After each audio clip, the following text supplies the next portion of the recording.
श्री काशी महाराष्ट्र सेवा समिति द्वारा आयोजित बृहन महाराष्ट्र मंडल के 72वें अधिवेशन का उद्घाटन समारोह हुआ संपन्न।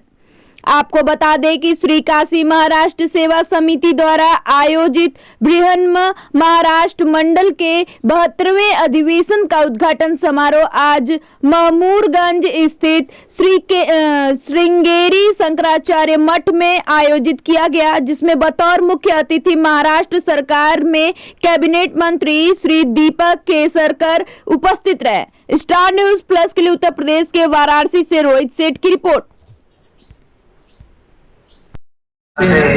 उनके 72वें सम्मेलन में मुख्य अतिथि की हैसियत से आए।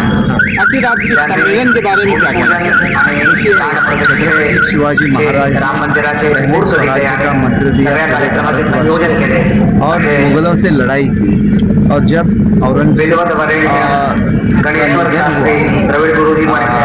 वो तो इस पूरे के साम्राज्य के बादशाह थे, तो महाराष्ट्र में आए थे महाराष्ट्र जीतने के लिए, लेकिन उनकी समाधि महाराष्ट्र में ही बनी और उसके बाद महाराष्ट्र के साम्राज्य का विस्तार हुआ और वो अटक तक हुआ।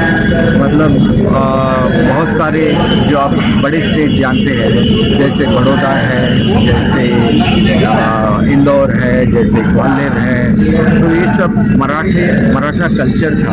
वो देश के हित में उन्होंने लड़ाइयाँ की। अगर पानीपत पे वो जीत जाते तो भारत का इतिहास अलग रहता। भारत तभी स्वतंत्र हो चुका होता जब ये सब हुआ था। और पानीपत की लड़ाई में आपको तो मालूम है कि उसी वक्त पूरा मौसम खराब हो गया और महाराष्ट्र के जो लड़वैये थे उनको उसकी आदत भी नहीं थी और कुछ कपट से उनको हराया गया।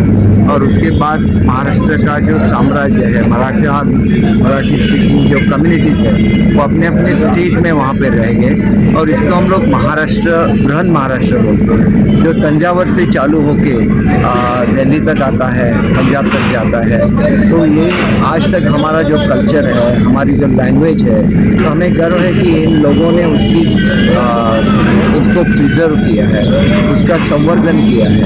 तो इसीलिए हम लोग हमेशा चाहते थे कि ये सब हमारे जो बंधु हैं उन्हें हम लोग मिले, उनको प्रोत्साहित करें कि उन्होंने अपनी लैंग्वेज जिंदा रखी है, महाराष्ट्र का कल्चर जिंदा रखा है और छत्रपति शिवाजी महाराज का जो विचार था वो भी उन्होंने जिंदा रखा है। तो इसलिए मैं गर्व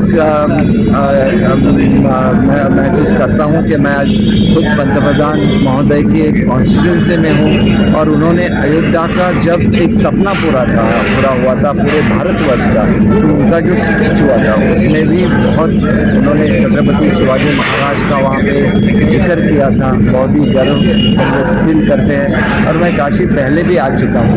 जो ट्रांसफॉर्मेशन उन्होंने किया काशी का, तो पूरे भारत की जनता गर्व करती है कि हमारे पंतप्रधान महोदय ना के वहाँ गए, वहाँ के सांसद बने, तो उन्होंने सेवा भी की काशी विश्वेश्वर की। और जो काशी विश्वेश्वर की सेवा करता है वो पूरे भारतवर्ष की सेवा करता है।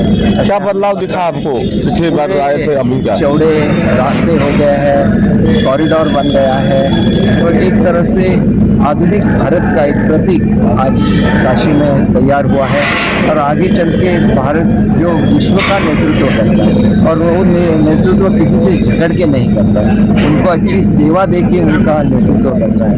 क्योंकि यंगेस्ट पॉपुलेशन भारत में है और हमारे पंतप्रधान महोदय चाहते हैं कि जो एजिंग पॉपुलेशन यूरोप की है और अन्य देशों की है, जापान की है, तो वहाँ पे हमारे बच्चे जाए, उनकी सेवा करें, उनकी भाषा समझे। और ये भारत की विशेषता रही है कि वहाँ पे जो शांतता है वो पीस, यह मैसेज हमेशा रहा है इंडियन कल्चर का। और ये इंडियन कल्चर आदरणीय पंतप्रधान महोदय की वजह से पूरे विश्व को अभी ज्ञान। मंत्री जी, काशी का मराठों से बड़ा अटूट संबंध है। छत्रपति शिवाजी ने वीरता के साथ अपने राज्य को स्थापित तो किया, लेकिन आज जो आप छत्रपति शिवाजी कह रहे हैं वो काशी की देन। तो आप इस संबंध में क्या कहना चाहेंगे? देखिए, जब आगरा में छत्रपति शिवाजी महाराज को बंदी बनाया गया तब वो काशी में रुके थे और छत्रपति संभाजी महाराज को काशी के ये सब जो यहाँ के ब्राह्मण्स है उन्होंने ब्राह्मण के वेश में उनको छुपा के रखा और उनको ना के सिर्फ छुपा के रखा, उन्होंने उनको महाराष्ट्र तक पहुँचा दिया, क्योंकि छत्रपति शिवाजी महाराज पहले पहुँचे थे और उसके बाद में छत्रपति संभाजी महाराज पहुँच गए। तो छोटे से छत्रपति संभाजी महाराज थे, उनकी पूरी जो देखभाल है काशी के लोगों ने की, तो उसके बारे में एक आत्मीयता है पूरे काशी के लोगों में महाराष्ट्र की जनता की तरफ से। जो घंट बजाने के आदेश आया उसका आपको महाराष्ट्र देखिए, क्या कहेंगे? ऐसे लगता है कि ये सबजुडिस सब्जेक्ट है, तो एक तरह से थोड़ा आधा न्याय तो हो गया, पूरा न्याय जब हो जाएगा तो उसका एक फार्मूला भी बनता है, जैसे फार्मूला अयोध्या में बनाया गया, वहाँ पे मस्जिद भी बन रही है, वहाँ पे मंदिर भी हो गया।